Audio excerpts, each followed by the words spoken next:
আবারও ইসরায়েলে ভয়াবহ ক্ষেপণাস্ত্র হামলা চালিয়েছে হুতি বিদ্রোহীরা। আরো বিস্তারিত জানিয়ে দিব। এদিকে পাল্টা হুঁশিয়ারি চীনের, শেষ পর্যন্ত লড়াইয়ের ঘোষণা। এবার ইসরায়েলকে লক্ষ্য করে হামাসের 17টি রকেট হামলা। এদিকে সাংবাদিকদের উপর ফের ইসরায়েলি হামলা, নিহত অন্তত 2 জন। আরো জানিয়ে দিব, এবার আরাস 2 ড্রোন নিয়ে হাজির ইরান। এদিকে ইয়েমেনে একদিনে যুক্তরাষ্ট্রে 30টি হামলা। এবার ইরানের পারমাণবিক সমস্যার সমাধানে সবকিছু করতে প্রস্তুত রাশিয়া, বললেন ক্রেমলিন। এবং সর্বশেষে জানিয়ে দিব, এদিকে ইসরায়েলি লক্ষ্যবস্তু ও মার্কিন ডেস্ট্রয়ার কাঁপিয়ে দিল ইয়েমেন। শুনছিলেন সংবাদ শিরোনাম, এখন বিস্তারিত। তবে তার আগে অনুরোধ থাকবে, এই ভিডিওতে একটি লাইক দিন এবং কমেন্টস করে জানিয়ে দিন আপনি কোন জেলা থেকে বা কোথায় থেকে আমাদের সাথে যুক্ত রয়েছেন। এবং সংবাদের সর্বশেষ গুরুত্বপূর্ণ আপডেট পেতে চ্যানেলটি সাবস্ক্রাইব করে আমাদের সঙ্গে থাকুন। আবারও ইসরায়েলে হুতি বিদ্রোহীদের ভয়াবহ ক্ষেপণাস্ত্র হামলা। যুক্তরাষ্ট্রের অবিরাম বোমা বর্ষণ সত্ত্বেও ইয়েমেনের হুতি বিদ্রোহীরা তেল আবিবের কাছে ইসরায়েলি সামরিক লক্ষ্যবস্তুতে ক্ষেপণাস্ত্র হামলা চালিয়েছে।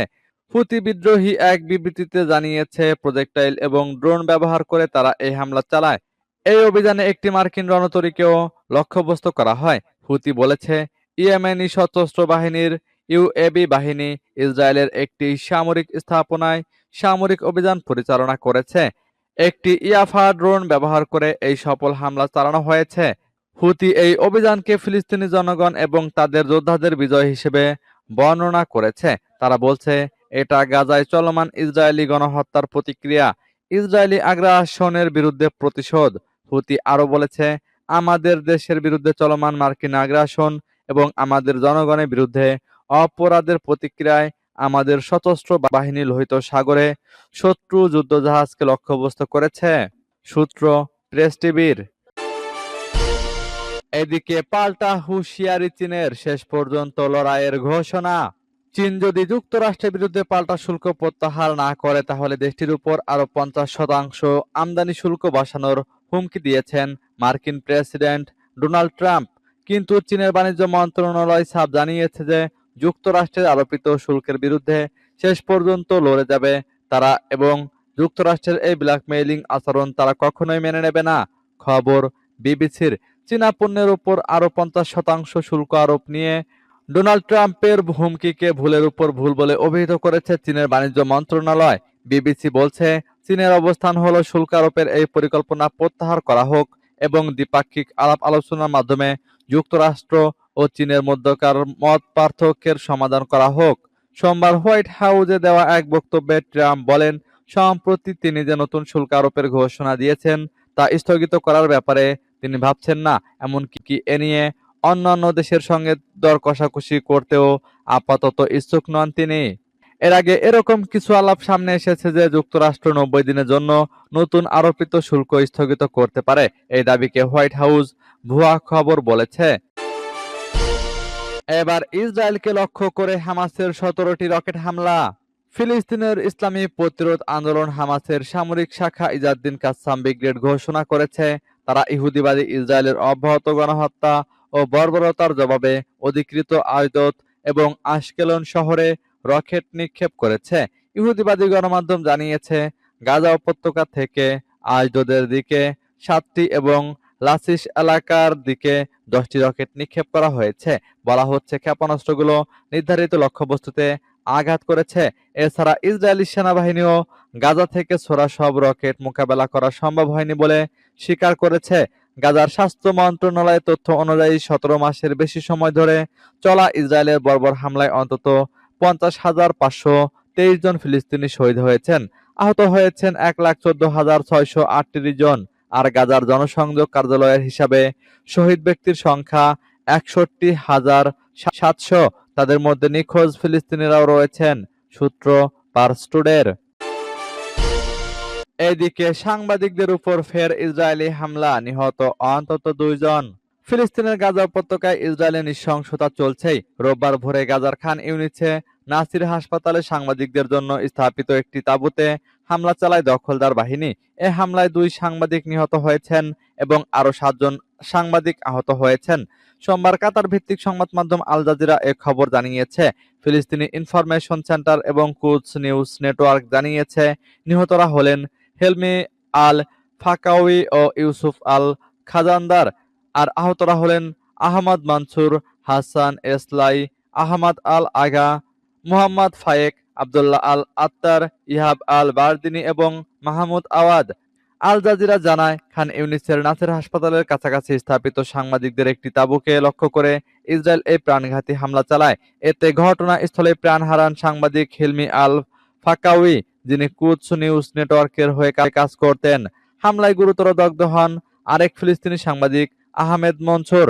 স্থানীয় সংবাদ মাধ্যমগুলোর প্রতিবেদনে বলা হয়, তার শরীরের বেশিরভাগ অংশে আগুনে পুড়ে গেছে। হামলার পর পুড়ে যাওয়া তাঁবুর ভেতরে আহমেদ মনসুরের একটি ছবিও প্রকাশ করেছে তারা। এবার আরাস-2 ড্রোন নিয়ে হাজির ইরান। এবার ইরানের সেনাবাহিনীর ground force commander brigadier general Kiumars Heydari আরাস-2 ড্রোনের কথা ঘোষণা করেছেন। তিনি বলেছেন, এটি হলো উচ্চ নির্ভুলতা এবং সঠিক সক্ষমতা সম্পন্ন শীর্ষস্থানীয় দূরপাল্লার ড্রোনগুলির মধ্যে একটি।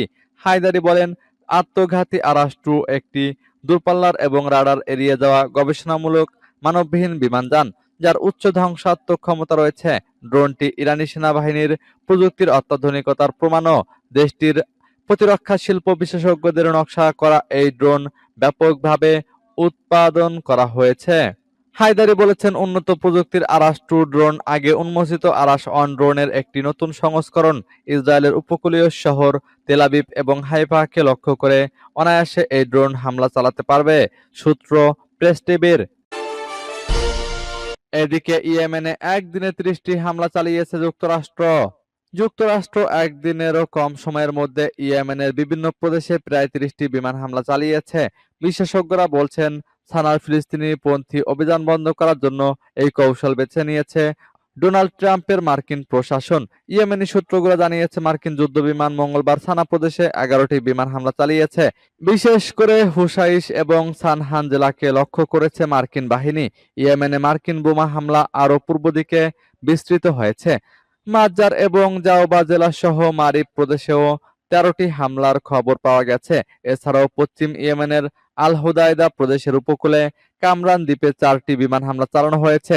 সাম্প্রতিক সপ্তাহগুলিতে আমেরিকান বাহিনীর ইয়েমেনে চালানো সবচেয়ে ভারী বোমা হামলাগুলির মধ্যে এটি অন্যতম। যুক্তরাষ্ট্র দাবি করেছে, তাদের হামলার লক্ষ্য ইয়েমেনের সশস্ত্র বাহিনীর সামরিক ক্ষমতা হ্রাস করা, বিশেষ করে ক্ষেপণাস্ত্র এবং ড্রোন ইউনিটগুলোকে ধ্বংস করা, সূত্র প্রেস টিভির। এবার ইরানের পারমাণবিক সমস্যার সমাধানে সবকিছু করতে প্রস্তুত রাশিয়া, জানালো ক্রেমলিন। ক্রেমলিনের মুখপাত্র দিমিত্রি পেসকভ বলেছেন, রাশিয়া ইরানের সাথে নিয়মিত যোগাযোগ করছে এবং ইরানের পারমাণবিক সমস্যা সমাধানের জন্য প্রয়োজনীয় সবকিছু করতে প্রস্তুত। সোমবার সাংবাদিকদের প্রশ্নের জবাবে পেসকভ বলেন, আমরা আমাদের ইরানি অংশীদারদের সঙ্গে নিয়মিত পরামর্শ করছি, যার মধ্যে একটি পারমাণবিক চুক্তির বিষয়ও রয়েছে। আমরা নিয়মিত যোগাযোগ করছি এবং এই বিষয়ে পরামর্শ করছি। এই প্রক্রিয়াটি অদূর ভবিষ্যতেও অব্যাহত থাকবে। মুখপাত্র আরও বলেন, রাশিয়া রাজনৈতিক ও কূটনৈতিক উপায়ে এই সমস্যার সমাধানে সহায়তা করার জন্য সর্বাত্মক প্রচেষ্টা করতে সম্ভাব্য সবকিছু করতে প্রস্তুত। বার্তা সংস্থা তাস নিউজের প্রতিবেদন বলছে, 2015 সালে রাশিয়া, ইরান, যুক্তরাজ্য, জার্মানি, চীন, যুক্তরাষ্ট্র এবং ফ্রান্স ব্যাপক যৌথ কর্মপরিকল্পনা তৈরি করে, যার অধীনে আন্তর্জাতিক নিষেধাজ্ঞা প্রত্যাহারের বিনিময়ে তেহরানের পারমাণবিক স্থাপনাগুলোর উপর বৈশ্বিক নিয়ন্ত্রণের কথা বলা হয়েছিল। এদিকে ইসরায়েলি লক্ষ্যবস্তু ও মার্কিন ডেস্ট্রয়ার কাঁপিয়ে দিল ইয়েমেন। মার্কিন যুক্তরাষ্ট্রের অবিরাম বোমা বর্ষণ সত্ত্বেও ফিলিস্তিনের প্রতি অটল সমর্থনে তেল আবিবের কাছে ইসরায়েলি সামরিক লক্ষ্যবস্তু এবং 2টি মার্কিন ডেস্ট্রয়ারে সফলভাবে ক্ষেপণাস্ত্র ও ড্রোন হামলা চালানো দাবি করেছে ইয়েমেনি বাহিনী। সোমবার প্রজেক্টাইল এবং একটি ড্রোন ব্যবহার করে এই অভিযান চালানো হয় বলে এক বিবৃতিতে জানিয়েছে ইয়েমেনি সেনাবাহিনী। এতে বলা হয়, ইয়েমেনি সশস্ত্র বাহিনীর ইউএবি বাহিনীও অধিকৃত এলাকা ইয়াফায় ড্রোন ব্যবহার করে একটি সামরিক লক্ষ্যবস্তু লক্ষ্য করে অভিযান পরিচালনা করেছে। অভিযানের লক্ষ্য সফল হয়েছে। ইয়েমেনি বাহিনী এই অভিযানকে ফিলিস্তিনি জনগণ ও তাদের যোদ্ধাদের বিজয়ের প্রকাশ এবং গাজার জনগণের বিরুদ্ধে গণহত্যার প্রতিক্রিয়া এবং দেশটির বিরুদ্ধে আগ্রাসনের প্রতিশোধ হিসেবে বর্ণনা করেছে। দেশটির সেনাবাহিনী আরো বলেছে, তাদের দেশের বিরুদ্ধে চলমান মার্কিন আগ্রাসন এবং আমাদের জনগণের বিরুদ্ধে অপরাধের জবাবে আমাদের সশস্ত্র বাহিনী লোহিত সাগরে শত্রু জাহাজকে লক্ষ্যবস্তু করে চলেছে। বলা হয়, বেশ কয়েকটি ক্রুজ ক্ষেপণাস্ত্র এবং ড্রোন ব্যবহার করে নৌবাহিনী এবং বিমান বাহিনী একটি যৌথ সামরিক অভিযান পরিচালনা করেছে এবং দুটি মার্কিন ডেস্ট্রয়ারকে লক্ষ্যবস্তু করে। সূত্র প্রেস টিভির।